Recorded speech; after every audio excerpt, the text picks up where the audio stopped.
As more people work from home to help mitigate the spread of COVID-19, they're using their home internet networks for activities usually reserved for the workplace. But your home network may not be equipped to handle all the video conferencing and file uploading you may be doing at the moment. What can you do if your home internet connection isn't up to the job? Here are 8 ways to get an internet speed boost while you're working from home. Consider time-shifting video chats. Getting the best possible internet speed is all about finding the balance between what data you're moving online and when you need to move it. Gotta start your meeting at 9 o'clock sharp, huh? That may not be the best idea. If lots of people in your area are doing high-bandwidth activities at the same time, it could slow things down for everyone. The solution? Just wait a few minutes. Time shift your call 5 to 10 minutes ahead or behind to avoid any connection issues and put less strain on the calling and video conferencing services you're using. Even a 10-minute delay in a call can improve quality and decrease the likelihood of disconnections. Schedule big downloads and updates for the evening. Similar to time shifting calls a few minutes, scheduling huge downloads and updates during times when internet use is lower can help things move faster. You can schedule updates for your PC or Mac to occur in the middle of the night, when internet use is down and congestion is low. On Windows, you can pause downloads for a week, or schedule them to resume on a day of your choosing, like the weekend. You can also adjust the automatic installation of updates to accommodate the hours you set manually. Visit the Start menu, select Settings, Update and Security, Windows Update, and select Change Active Hours. From the same Windows Update menu, you can select Pause Update for 7 days to put a stop to any downloads until you're done working for the day or week. While you can't schedule updates to happen at night on your Mac, you can disable its automatic update feature and update yourself manually whenever the mood strikes you. Hit the Apple logo in the top left, then select About this Mac. Select Software Update, Advanced, and uncheck the Download New Updates when available option. Turn off your idle devices. While you might be the only one working from home, you aren't using the only device that's accessing the web.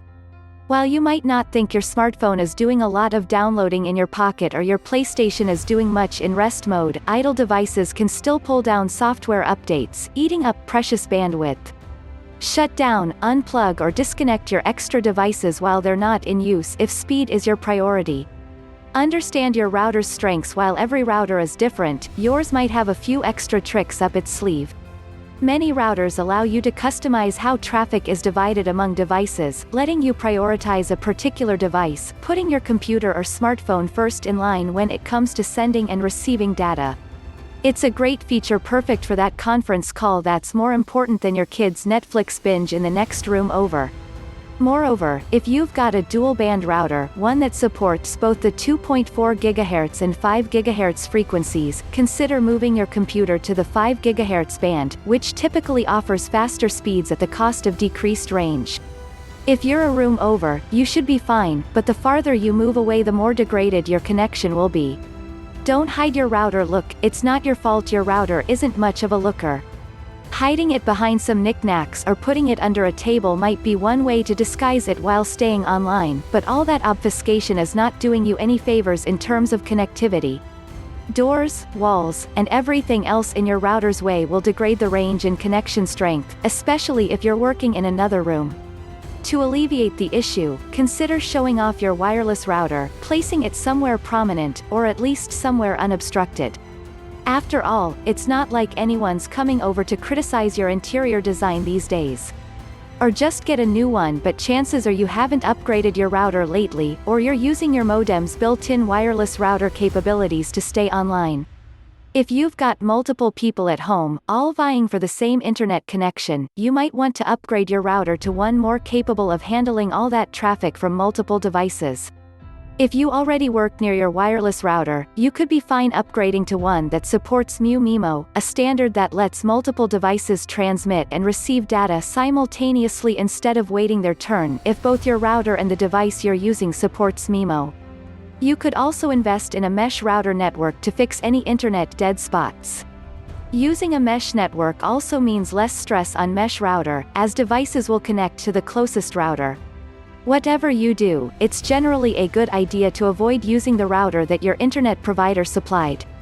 They're generally slower than routers you can buy for yourself, and buying your own router can save you money on equipment rental fees in the long run. Wired connections are always better if you've got the option to forego the wireless web completely. Consider breaking out the Ethernet cable and making a direct connection between your device and your router. Wireless internet is certainly convenient, but one drawback is its latency, the time it takes for signals to go back and forth between router and device, especially compared to a wired connection. That matters even more when doing activities in real time, like playing competitive games or video conferencing with colleagues. That latency leads to lost information, which leads to lag, degraded quality, or missed headshots, hopefully not during your conference call. Upgrade time. If the above tips don't help enough, you can consider paying extra for a faster internet connection, either from your current provider or by switching to a new one, if available. Keep in mind, though, that your actual internet speeds might fall short of the advertised numbers, for a variety of reasons. And, if applicable, check with your employer to see if they're offering any kind of reimbursement for your internet bill while you're working from home.